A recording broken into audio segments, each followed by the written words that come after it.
is a very special day. आज का दिन बहुत ही ज़्यादा खास है We commemorate the death of Jesus on the cross. क्योंकि आज हम प्रभु यीशु मसीह की मृत्यु जो कि क्रूस पे हुए थे उसको मनाते हैं। But the strange thing is that पर देखिए सबसे अद्भुत चीज़ क्या है? how can death be a good thing? पर आप खुद सोच के देखिए कि मृत्यु कैसे अच्छी चीज़ हो सकती है। Why is it called a Good Friday? इसको शुभ शुक्रवार क्यों कहा जाता है? Why the death of a person called Jesus becomes good news? कैसे एक मनुष्य जिसका नाम यीशु मसीह था वो अच्छी खबर हो सकती है? It is good ये अच्छा क्यों है? because on this day क्योंकि आज के दिन the death of the most powerful person in the entire universe, क्योंकि ब्रह्मांड के सबसे शक्तिशाली मनुष्य का जो आज मृत्यु हुई थी that has become the source of life for entire humanity. वो एक स्रोत बन चुका है सारी मानव जाति की सृष्टि के लिए। It has become the source of life for the entire universe. सारे मनुष्य जाति के लिए इस ब्रह्मांड के लिए एक स्रोत बन चुका है उत्पत्ति का। And therefore, it is in fact the greatest good news of all times. और इसलिए शायद मानव जाति का ब्रह्मांड की सबसे अच्छी खबर सुसमाचार ये कि यीशु मसीह आज के दिन आए थे। The greatest good news for whole of humanity and for all existence. और इसलिए ये संपूर्ण मनुष्य जाति के लिए और मानव जाति के लिए सबसे अच्छी खबर है कि यीशु मसीह आज के दिन क्रूस पे गए थे। Before we come in terms with the death of Jesus, it is significant to know who this Jesus is. इससे पहले कि हम यीशु मसीह की मृत्यु के बारे में समझे भी क्रूस पे हुए थे, इससे पहले हम समझते हैं कि यीशु मसीह थे कौन। Verses 16 and 17, Colossians chapter 1, verses 16 and 17. कुलुस्सी की पत्री पहले अध्याय के 16वें-17वें पद में These two verses say about four things about Jesus. ये जो दो पद है ये यीशु मसीह के बारे में चार महत्वपूर्ण चीजों को बताते हैं। It says that Jesus is eternal. ये बताते हैं कि यीशु मसीह हमेशा के लिए है। He existed even before everything came into existence. इससे पहले कि सृष्टि बनती, सृष्टि बनने के पहले से यीशु मसीह थे। He was before all things. और इससे पहले कि कुछ भी बन पाता यीशु मसीह उसके भी पहले थे। And the second thing, और दूसरी बात, He is the source of all creation. और वो पूरी सृष्टि का स्रोत है। All things were created through Him. और याद रखिए सारी चीजें उसके द्वारा रची गई थी। And the third thing, और सबसे महत्वपूर्ण तीसरी चीज, He is the one who sustains everything that has been created. और याद रखिए जितनी भी चीज की सृष्टि हुई है उस सब को संभाल के रखता है यीशु मसीह। Verse 17 it says, In Him all things hold together. और याद रखिए 17 पद में लिखा गया है कि उसके द्वारा हर चीज को संभाल के रखा जाता है। And the fourth thing, और चौथी चीज, He is the very goal of all existence and all creation. और याद रखिए हर एक सृष्टि हर एक चीज का एकमात्र अगर बिंदु कोई है वो सिर्फ यीशु मसीह है। Verse 16 says, 16 पद कहता है All things were created for Him. सारी चीजें उसके लिए रची गई थी। Four things. He was before all things. याद रखिए चारों चीजों से सबसे पहली चीज क्या थी? सब उसके लिए थी। Everything was created through Him. उसके द्वारा की गई थी। In Him all things hold together. और उसके अंदर सब चीज उसके लिए रखी गई थी। And all things are created for Him. और सारी चीजें उसी के लिए बनाई गई थी। And therefore, Jesus is the most powerful being in the entire universe. और याद रखिए पूरी सृष्टि की सबसे महत्वपूर्ण और सबसे शक्तिशाली अगर कोई रचना है वो है यीशु मसीह। Because He is eternal. क्योंकि याद रखिए वो अनंत काल का है। Because He is the Creator God. क्योंकि वो रचयिता है। Because He is the one who sustains the क्योंकि creation. वो हर चीज को संभाल कर रखता है अपने हाथों में। And He is the very goal of creation. और याद रखिए हर चीज का एकमात्र बिंदु अगर कोई है वो है यीशु मसीह।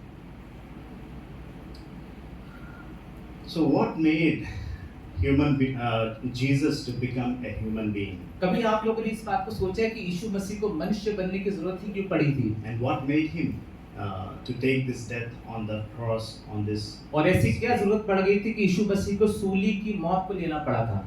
Let's look at verse 15. आइए 15वें पद को पढ़ते हैं। It says that Jesus, who is the Son of God, is the image of the invisible God. और यहाँ पे लिखा गया है कि यीशु मसीह अद्वितीय परमेश्वर का प्रतिरूप और पहलौठा है। You know the Hebrew equivalent of the Greek term image. और याद रखिए इब्रानी भाषा में जब हम जाते हैं और जब हम छवि की शब्द को समझते हैं, It is used in Genesis chapter 1 and verse 27. उत्पत्ति के पहले अध्याय के 26वें पद में हम पढ़ते हैं, when God created Adam and Eve in His image, जब परमेश्वर ने आदम हवा को अपनी छवि में बनाया था। God has created human beings in His image. याद रखिए, परमेश्वर ने मनुष्य को अपनी छवि में बनाया था। In other words, you and I are supposed to be the image bearers of God. इसलिए याद रखिए कि आप और हम सब परमेश्वर की छवि में उसके जैसे बने हुए हैं। We are called to represent God इसलिए हमें बुलाया गया ताकि हम परमेश्वर के जैसे दिखें। in our thinking, in our speech, in our behavior. God has designed in such a way that we have the potential to represent Him. हमारे सोचने में, हमारे बोलने में, हमारे व्यवहार करने में हमें इस तरह से बनाया गया ताकि हम परमेश्वर का एक तरह से प्रतिबिंब करने वाले हो सके। This term image is a relational term. और याद रखिए, जो शब्द छवि है, ये एक तरह से संबंध को दिखाता है। We cannot represent somebody without sharing a relationship with that person. याद रखिए, हम किसी के साथ संबंध नहीं दिखा सकते जब तक हमारी छवि उसके जैसे नहीं होगी। You know, I come from South India, आप जैसे जानते हैं कि पादरी साहब जो है वो साउथ इंडिया से आते हैं, so I can represent South Indians. इसलिए वो दक्षिण इंडिया को बता सकते हैं। If I happen to be a North Indian, अगर वो नॉर्थ इंडिया से आते हैं I cannot be a representative of South Indians. तो नॉर्थ होते हुए साउथ इंडिया को नहीं दिखा सकते थे। I can represent people from Andhra वो आंध्र प्रदेश के लोगों को दिखा सकते हैं because I share an integral relationship with the people of that क्योंकि culture. एक बहुत महत्वपूर्ण संबंध को निभाते हैं जो वहाँ के लोग हैं। You and I can represent India because we are born here, we are citizens of India. हम सब एक तरह से भारत को दिखा सकते हैं क्योंकि हम लोग का यहाँ पे जन्म हुए, यहाँ पे रहे, यहाँ पे लोग पले बड़े हैं। We cannot be representatives of Germany or any other country पर except हम India. जर्मनी या किसी दूसरे देश के संबंध को नहीं दिखा सकते हैं। It is very significant to know that without sharing a relationship with God, we cannot be His image bearers. और याद रखिए, जब तक हमारा संबंध प्रभु के साथ नहीं होगा तो हम उसके साथ अपने संबंध को, उसकी छवि को नहीं दिखा सकते हैं। In the creation, when God created you and me with that potential to represent Him, इसलिए याद रखिए, जब परमेश्वर ने हमारी रचना करी थी, He wanted us to share a relationship with Him through which we can be His true याद representatives. रखिए, परमेश्वर ने हमारी रचना करी इसलिए थी ताकि हम एक संबंध दिखा सके अपने परमेश्वर के साथ। But sadly, we did the opposite. पर बहुत अफसोस की बात है कि हमने पूरा उसका उल्टा किया है। Human beings chose not to represent God. मनुष्य ने इस बात को चुनाव किया कि हमें परमेश्वर के साथ संबंध को नहीं दिखाना है। And verse 21 in this chapter, it talks about that fact. और याद रखिए, 21वें पद में ये साफ ये बात बताई जाती है It says that we were alienated from God. और ये बताया जाता है कि हम परमेश्वर से अलग हो गए थे। We rejected a relationship with a good God. हमें परमेश्वर के साथ जो रिश्ता था उसको छोड़ दिया। And this very verse says that we have become enemies of God. और यही पद हमें बताता है कि हम परमेश्वर के शत्रु बन गए थे। Instead of representing a God who is good, बजाय इसके कि हम उस परमेश्वर की छवि को दिखाते जिसने हमें बनाया था, we choose what is evil. हमने इस चीज का चुनाव किया जो कि शैतानी था, बुरा था। You know, and the extent to which we chose this option और याद रखिए, बुरे बनने का चुनाव जो हमने इस हद तक किया था is seen in verse 13. Can somebody read from verse 13? 13वें पद को कोई पढ़ सकता है? पहली कुलिस्सियों के 13वें पद को। For He has rescued us from the domination of darkness and brought us into the kingdom of the Son He loves. उसने हमें अंधकार के वश से छुड़ाकर अपने प्रिय पुत्र के राज्य में प्रवेश कराया। Rejecting God took us to the dominion under darkness. और याद रखिए, जब हमने परमेश्वर को छोड़ा उसी क्षण हम लोग अंधकार में चले गए थे। Every time we reject our relationship with God, और याद रखिए, हर बार जब हम परमेश्वर के साथ अपने रिश्ते को छोड़ते हैं, we become slaves to evil. हम हमेशा बुराई के क्या बन जाते हैं? नौकर बन जाते हैं, गुलाम बन जाते हैं। And darkness begins to rule over our और याद lives. रखिए, हमारी जिंदगी में अंधकार क्या करने लगता है? अधिकार जमाने लगता है। We are in a bondage. हम एक तरह से बंधुआई में चले जाते हैं। And this is what Bible talks very clearly about, that every human being is a sinner. और याद रखिए, यही बात पवित्र शास्त्र में बताता है कि हर मनुष्य एक पापी है। And we have become slaves to sin. और हम बंधुआई में चले गए, गुलाम बन गए किसके? पाप के। And the second thing that we see in verse 15, और 15वें पद में हम जो दूसरी चीज देखते हैं वो ये है that Jesus is the firstborn among all, over all creation. और बहुत ध्यान से सुनिएगा कि दूसरी सबसे महत्वपूर्ण चीज है कि जब तक किसी चीज की रचना नहीं हुई थी तो परमेश्वर सबसे पहला यीशु मसीह पहलौठा था। You know, it is interesting to note that why Jesus is called the firstborn over all creation. और ये बड़ी मजेदार चीज है कि क्यों यीशु मसीह को सबसे पहलौठा सृष्टि का कहा गया है। Because when Jesus became a human being, क्योंकि याद रखिए जब यीशु मसीह मनुष्य बना था he is the only human being who could represent truly God. याद रखिए जब यीशु मसीह मनुष्य के रूप में आया था तो सिर्फ यीशु मसीह वो मनुष्य था जो परमेश्वर के साथ अपने संबंध को दिखा सकता था। There was no human being before Jesus or after Jesus who could truly, perfectly, exactly represent. और ऐसा क्यों था? God. क्योंकि यीशु मसीह के पहले और यीशु मसीह के बाद कोई भी ऐसा नहीं था जो परमेश्वर के साथ अपने संबंध को दिखा सकता था। Because every other human being has become a subject and a slave to sin. क्योंकि याद रखिए हर एक मनुष्य यीशु मसीह के पहले और यीशु मसीह के बाद कहीं ना कहीं पाप पे पड़ चुका था या पड़ने वाला था। The Bible teaches us that sin has penetrated into every area of life. याद रखिए पवित्र शास्त्र में बताते हैं कि पाप जो है हमारी जिंदगी के हर एक क्षेत्र में हर एक जगह पे फैल चुका है। There is no area of existence that is not affected by sin. और याद रखिए हमारी जिंदगी का कोई ऐसा पहलू नहीं है जो कि पाप से प्रभावित नहीं है। Technically and doctrinally, it is called total depravity. और याद रखिए तकनीकी रूप से अगर हम पवित्र शास्त्र के हिसाब से जाए समझ सकते हैं कि एक तरह से पूरी तरह से पाप ने हमें बर्बाद कर दिया है। You know, but the thing, a beautiful thing is that the image of God in us is not completely lost. पर देखिए कितनी खूबसूरत बात है कि ये सब करने के बाद पाप पे फैलने के बाद भी जो छवि परमेश्वर की है वो धूमिल नहीं होती है हमारे अंदर से। Though sin has penetrated every area of life, याद रखिए भले ही पाप हमारी जिंदगी के हर एक क्षेत्र में फैल चुका है, the image of God in us is not completely destroyed, but it is distorted. पर याद रखिए और बहुत ध्यान से सुनिएगा परमेश्वर की जो छवि हमारे अंदर है वो धूमिल हो सकती है पर वो नष्ट नहीं हुई है। You and I might possess even the glimpses of what it is like to be like God. याद रखिए हम चाहे जितने पाप पे पड़े हों, चाहे जितनी धूमिल हो गई हो, पर फिर भी हमारे पास कुछ कण पड़े हुए हैं जो परमेश्वर की छवि को दिखाते हैं। There could be many areas in our lives where we are in the bondage of sin. याद रखिए हमारी जिंदगी के बहुत सारे क्षेत्र हो सकते हैं, बहुत सारे पहलू हो सकते हैं जहाँ पे हम पाप पे पड़े हुए हैं। In many areas in our life, we lack the degree of purity. याद रखिए बहुत सारी ऐसी जगह हो सकती है जहाँ पे हम पवित्र नहीं है, अलग नहीं है। And that is why you see this dilemma in human beings. और इसलिए आप कई बार देखते हो कि हम लोग दुविधा में पड़े रहते हैं मनुष्य होने के नाते। Some people are very passionate about justice. बहुत ज्यादा हम लोग जज्बाती हो जाते हैं कई बार न्याय को लेके। And if you have to define justice, there are certain people that come to your mind. और याद रखिए जब भी आपको न्याय की परिभाषा करनी होगी कुछ ऐसे लोग होंगे जो आपके सामने आएंगे, छवि बना के आएंगे। And it is not necessarily a Christian. और जरूरी नहीं है कि जो छवि आएगी न्याय की वो लोग मसीही हों। Many people who have not received Jesus as their savior also might have that passion for justice. और देखिए जब भी आपको ऐसे लोगों के बारे में याद आएगा जो कि न्याय अच्छा करते, जरूरी नहीं कि वो मसीह हो, कई बार गैर मसीह भी हो सकते हैं।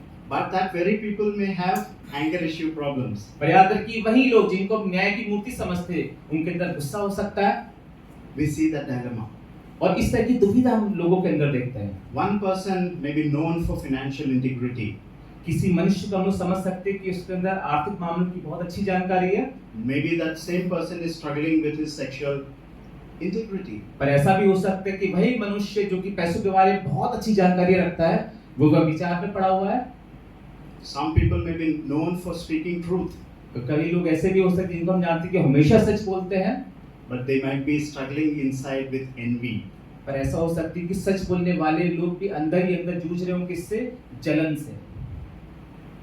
You know, we all are affected by sin in some or the other way. और देखिए याद रखिए कि हम सब लोग कहीं ना कहीं पाप से किसी ना किसी क्षेत्र में जरूर पड़े हुए हैं। All of us sitting here in many areas of our lives, you know it, I know it, we are in bondage to sin. और देखिए हम सब लोग बैठे हुए जो यहाँ पे किसी ना किसी क्षेत्र में हम लोग क्या कर रहे हैं? कहीं ना कहीं पाप से हम लोग संघर्ष कर रहे हैं, परेशान हैं। But Jesus, when he became human being, पर याद रखिए जब यीशु मसीह मनुष्य बने थे, he alone has truly represented who God is. और याद रखिए जब यीशु मसीह ने मनुष्य का शरीर धारण किया था उसने असली संबंध को दिखाया था जो हमारा परमेश्वर के साथ है। He was the only perfect human being. और याद रखिए यीशु मसीह दुनिया का इकलौता ऐसा मनुष्य है। He is the only sinless human being ever in the history. क्यों?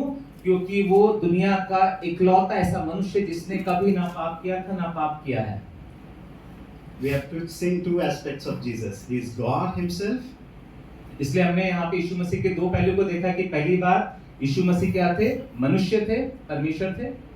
and he is also the true human being that God always wanted to see. और याद रखें हम यीशु मसीह के दो पहलू को देखते हैं कि परमेश्वर होने के साथ साथ वो क्या थे? मनुष्य भी थे जो कि परमेश्वर के साथ अपने संबंध को दिखाते थे। True human being would mean from the message of the Bible, the true image bearer of God. और याद रखिए सच्चे मनुष्य होने का मतलब क्या है? वो सच्चा संबंध जो यीशु मसीह ने दिखाया था परमेश्वर के साथ।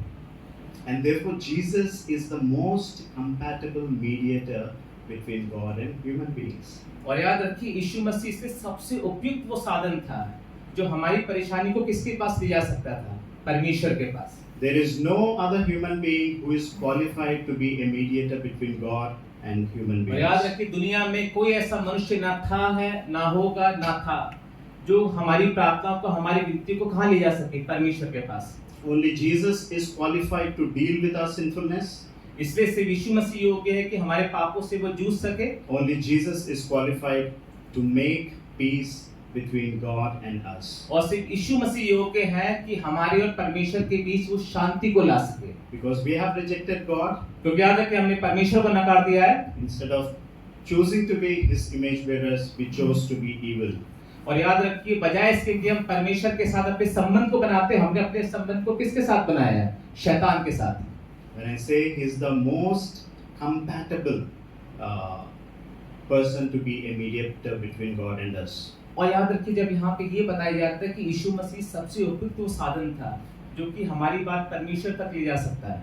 Because Jesus has become a human being, क्योंकि याद रखिए यीशु मसीह जो थे वो क्या बने थे? मनुष्य बने थे। He can represent us to God. और यही वो वजह है जब यीशु मसीह मनुष्य बने थे तो वो परमेश्वर के सामने हमें दिखा सकते हैं, हमारे बीच मध्यस्थता कर सकते हैं। Because He Himself is the Son of God, क्योंकि याद रखिए वो परमेश्वर का बेटा है, He can represent God's love to us. इसलिए वो परमेश्वर के प्रेम को हमें दिखा सकता है। And you know how Jesus chose to mediate? और याद पता है आपको कि कैसे यीशु मसीह ने मध्यस्थता करने के बारे में सोचा था? He had become the most compatible sacrifice.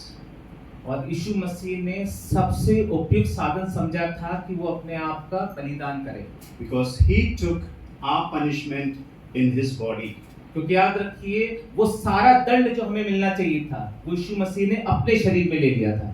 And in His blood, और याद रखिए अपने खून में our sins were atoned. हमारे सारे पापों से हमें क्षमा मिल गई थी। There is no animal sacrifice, इसलिए किसी भी पशु की बलि हमें नहीं देनी थी, no sacrifice of a bird किसी भी तरह की पशु का हमें नहीं देना था, can ever be such a compatible किसी भी तरह sacrifice. की बलि कभी उस बलिदान के बराबर आ ही नहीं सकती जो यीशु मसीह ने दी थी। And that is why in verse 20 and verse 21 it talks about Jesus' body and Jesus' blood. और तभी कुलिस्सियों के 20वें पद और 21वें पद में यहाँ पे यीशु मसीह के शरीर और उसके लहू के महत्व के बारे में बताया गया है। And in what sense is Jesus' death a good news for us? और क्या कभी आप लोगों ने सोचा है कि किस तरह से यीशु मसीह की जो मृत्यु है वो हमारे लिए अच्छी खबर, अच्छा समाचार हो सकता है? There are many beautiful aspects that are seen in this passage beginning from verse 9. देखिए जब 9वें पद से हम शुरू करते हैं तो बहुत खूबसूरत बातें हैं जो यीशु मसीह के बारे में बताई गई है। There are many outcomes of Jesus' death that are beneficial for us. यीशु मसीह की मृत्यु के बाद बहुत ऐसी चीजें थी जिससे हमें बहुत ज्यादा फायदा हो रहा है, हमारा लाभ हो रहा है। The very first thing, सबसे पहली चीज in verse 14, 14वें पद में Jesus' sacrificial substitutional death. सबसे पहली चीज कि जब यीशु मसीह ने अपनी मृत्यु करी थी तो उसने क्या किया था? हमें छुटकारा दिया था। He has forgiven our sins. उसने हमारे पापों से हमें क्षमा किया था। Verse 14 talks about forgiveness of sins. याद रखिए 14 पद हमें पापों की क्षमा के बारे में बताता The है। death of Jesus brings forgiveness for our sins. और याद रखिए यीशु मसीह की मृत्यु हमारे पापों से क्या करता है? हमें क्षमा करता है। And not only that, और सिर्फ यही नहीं, forgiveness is not simply God declaring that, okay, I let you go unpunished. और देखिए कई बार हम लोग सोचते हैं कि क्षमा का मतलब होता है कि बस कब किसी दिन यीशु मसीह के मन में आए, परमेश्वर के मन में आए कि देखो मैंने तुम्हारे पापों से क्षमा कर दी। ऐसा नहीं है। It is more than that. The death of Jesus means gives or offers us more than forgiveness of sins. याद रखिए यीशु मसीह की जब मृत्यु हुई थी, जो हमें छुटकारा मिला था, हमें क्षमा मिला था, वो हमेशा का था, अनंत काल का था। Verse 13 and verse 14 of Colossians chapter 1, it speaks about redemption. It speaks about rescuing us. और 13वें और 14वें पद में सबसे बड़ी बात बताई गई कि कैसे पाप से क्षमा होने के बाद हमें कैसे दोबारा लाया गया है। The death of Jesus redeems us from the power of sin. और याद रखिए जब यीशु मसीह की मृत्यु हुई थी, तो जो पापों के जो जाल में हम लोग फंसे हुए थे, ना सिर्फ परमेश्वर क्षमा करता है पर उसके बाहर हमें ले आता है। The death of Jesus has the power to redeem us from the dominion of darkness. और याद रखिए यीशु मसीह के लहू में वो सामर्थ है कि जो हमें शैतान के और पाप के जाल से निकाल के बाहर ला सकता है। And the third thing in verse 20, और 20वें पद में सबसे महत्वपूर्ण चीज तीसरी, the death of Jesus reconciles us to God. सबसे बड़ी चीज यीशु मसीह ने क्षमा कर दिया, छुटकारा दे दिया। बस तीसरी सबसे बड़ी महत्वपूर्ण चीज ये है कि यीशु मसीह उस संबंध को दोबारा बनाता है। The death of Jesus restores our relationship with God. परमेश्वर का बलिदान वो संबंध जो हमने परमेश्वर के साथ छोड़ दिया था, उस संबंध को दोबारा परमेश्वर के साथ क्या करता है? जोड़ता है। We are forgiven from our sins. हमें क्षमा कर दिया गया है। We are delivered from the power of darkness. हमें अंधकार से निकाल दिया गया है। We are restored in our relationship. और with सबसे God. बड़ी चीज परमेश्वर के साथ उस संबंध को दोबारा बना दिया गया है। And can someone read from verse 9? कोई 9वें पद को पढ़ सकता है? For this reason, since the day we heard about you, we have not stopped praying for you and asking God to fill you with the knowledge of His will through all spiritual wisdom and understanding. इसी कारण जिस दिन से हमने इसके विषय में सुना है, तुम्हारे लिए प्रार्थना और यह विनती करना नहीं छोड़ा कि तुम समस्त आत्मिक ज्ञान और समझ सहित परमेश्वर की इच्छा की पहचान में परिपूर्ण हो जाओ। Through the Spirit, आत्मा के द्वारा we are also given knowledge, wisdom, and understanding. हमें ज्ञान, बुद्धि और समझ किसके द्वारा मिलती है? आत्मा के द्वारा। You know, these are all the fruits of the death of Jesus, the benefits that we gain out of the death of और देखिए Jesus. ज्ञान, बुद्धि, समझ ये वो फल है जो हमें कब मिलते हैं? वो फल होते जब हमें यीशु मसीह की मृत्यु के बाद ये सारे फल मिले समझ के। Jesus gives us the Spirit, who gives us the knowledge to know what is right. और याद रखिए यीशु मसीह की मृत्यु हमें वो समझ देती है कि हम समझ सके क्या सही है क्या गलत है। The wisdom that distinguishes between what is good and evil. वो बुद्धि देती है कि हम अच्छे और बुरे के बीच के फर्क को समझ सके। The understanding about what is from God and what is not from वो God. समझ हमें मिलती है यीशु मसीह के बलिदान से कि परमेश्वर की तरफ से क्या है और क्या शैतान की तरफ से है। And not only that, और सिर्फ यही नहीं, in verse 10, 11, and 12, सिर्फ यही नहीं, 10वें, 11वें और 12वें पद में it talks about the power to do what is good. और 10वें, 11वें और 12वें पद में यहाँ पे बताया गया है कि वो ताकत जो हमें बताती है कि कैसे हमें सिर्फ अच्छे कामों को करना है। The ability, the power to live a life that is pleasing to God. वो क्षमता, वो ताकत कि कैसे हम अच्छा कर सकते हैं जो कि परमेश्वर की नजरों में अच्छा हो। The ability to say no to evil वो सामर्थ कि हम शैतान को ना बोल सके and the power to live a holy life. और वो सामर्थ कि हम परमेश्वर के अनुसार जीवन बिता सके। See, the Spirit of God not only gives us knowledge about what is good, याद रखिए जो पवित्र आत्मा है सिर्फ हमें सिर्फ ज्ञान ही देती है परमेश्वर के बारे में, but He also empowers us to do what is right. पर याद रखिए वो हमें सामर्थ्य देती है कि हम उस तरह से अपने जीवन को बिता सके जैसा परमेश्वर चाहते हैं। And finally, in verse 12, और सबसे आखिरी में 12वें पद में can somebody कोई read? पढ़ सकता है 12वां पद? Giving thanks to the Father who has qualified you to share in the inheritance of the saints in the kingdom of light. और पिता का धन्यवाद आनंद से करते जाओ जिसने हमें इस योग्य बनाया है कि ज्योति में पवित्र लोगों के साथ उत्तराधिकार में सहभागी हों। The death of Jesus qualifies us to inherit God's kingdom.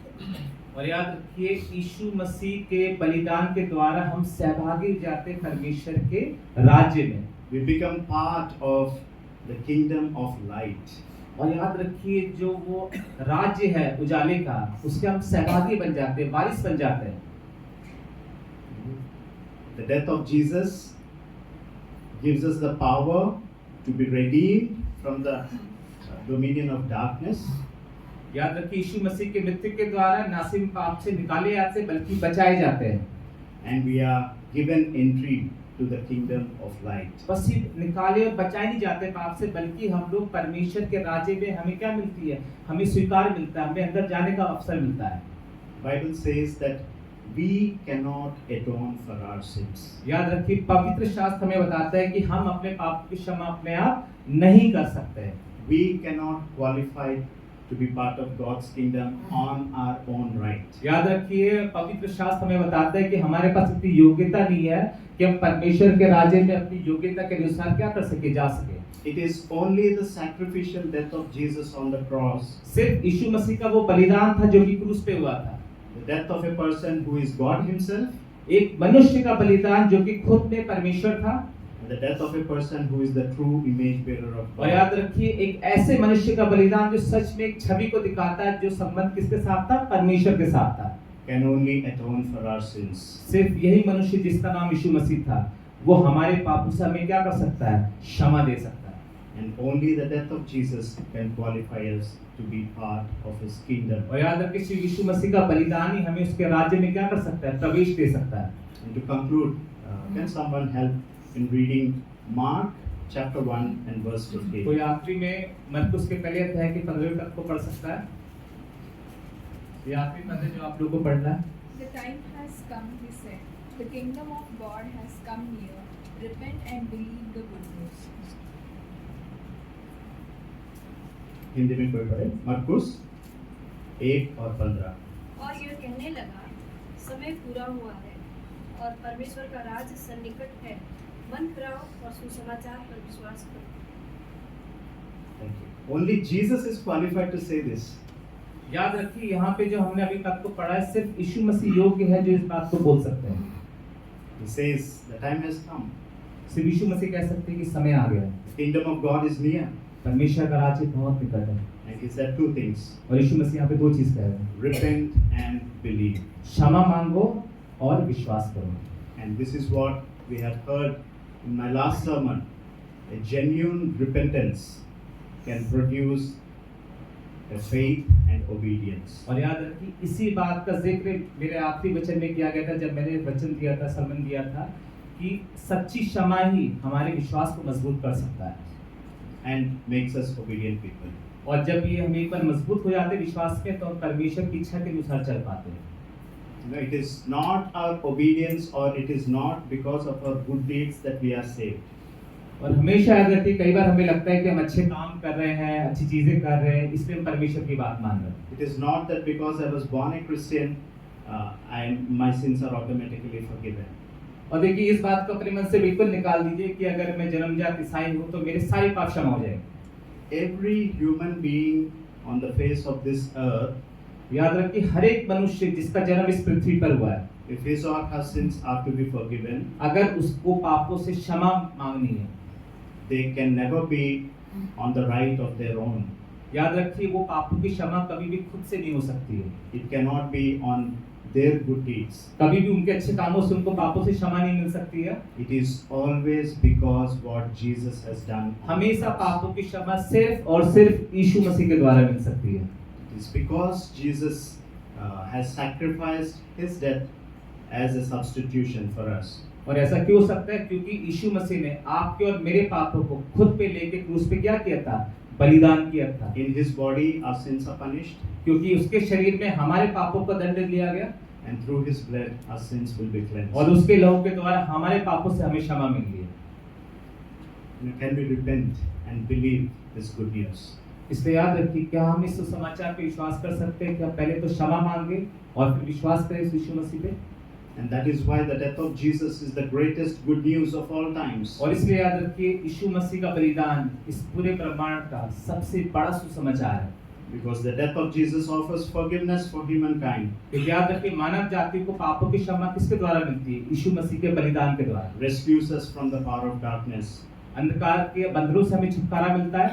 Restores our relationship with God. परमेश्वर के साथ हमारे संबंध को जो बिगाड़ दिया था, हमें उसको दोबारा अच्छे से बना देता है। Gives us the knowledge of what is right and what is और wrong. सबसे बड़ी चीज, हमें वो ज्ञान देता है, हम समझ पाए कि क्या अच्छा है और क्या बुरा है। Empowers us to do what is good. हमें सामर्थ्य देता है कि हम वो कर पाए जो अच्छा है। And qualifies us for the kingdom of और God. सबसे बड़ी चीज, हमें योग्य बनाता है कि हम परमेश्वर के राज्य में क्या कर सके, जा सके।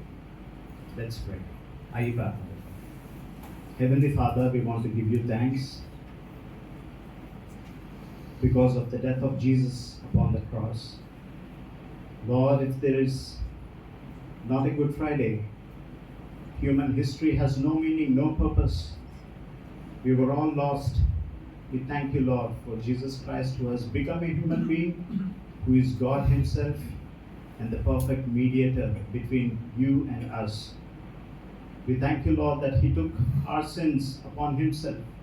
We thank you for the body of Jesus Christ, in which our sins are punished, are atoned for. We thank you for the precious blood of Jesus that is so powerful to cleanse us from every sin. We thank you for all the gifts that you want to endow on us for those who choose to believe and repent. We thank you for the forgiveness. We thank you for the deliverance from the power of darkness. We thank you for the restoration of the broken relationship with you. We thank you for the knowledge and wisdom to distinguish between what is good and what is evil. And we thank you for the power that comes from you that enables us to do what is right in your eyes. And we thank you for your graciousness through the death of Jesus, that you qualify us to be part of your kingdom. We pray, Lord, that anybody who is here who have not understood the meaning and the preciousness, the beauty and the love in the death of Jesus, we pray that you will give them all opportunity to repent of their sins, to believe in you, and to bear the fruit of forgiveness, of deliverance, of relationship with you, of knowledge, of obedience, and of being qualified to be part of your kingdom. In Jesus' name we ask. Amen.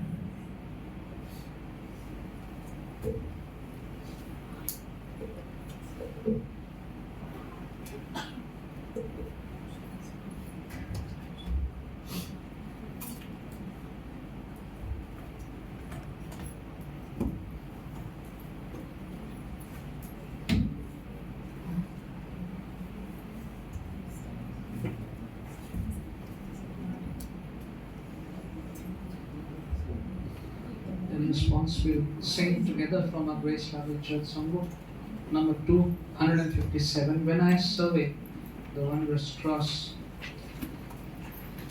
number 257.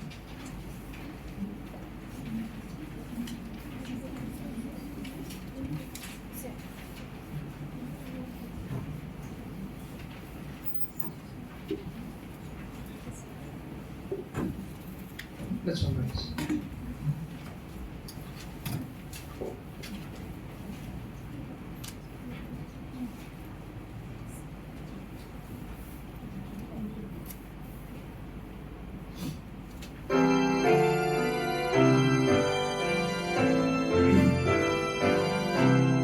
When I survey the wondrous cross on which the Prince of Glory died, my richest gain I count but lost, and pour content on all my pride, forbidding Lord that I should boast, save in the death of Christ my God, all the vain things that shall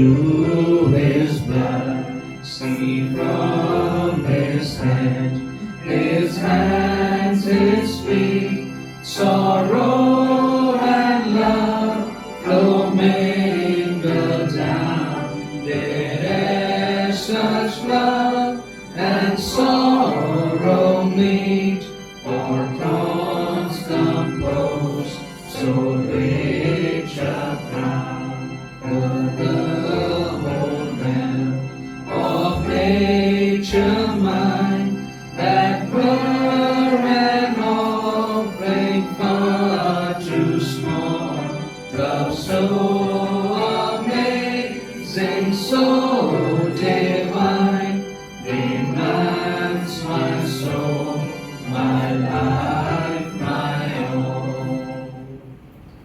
Let's receive the benediction. Now to God's gracious mercy and protection we commit you. The Lord lift up His face to shine upon you and give you His peace, and the blessing of God the Father, God the Son, and God the Holy Spirit be with you all, both now and forevermore. Amen.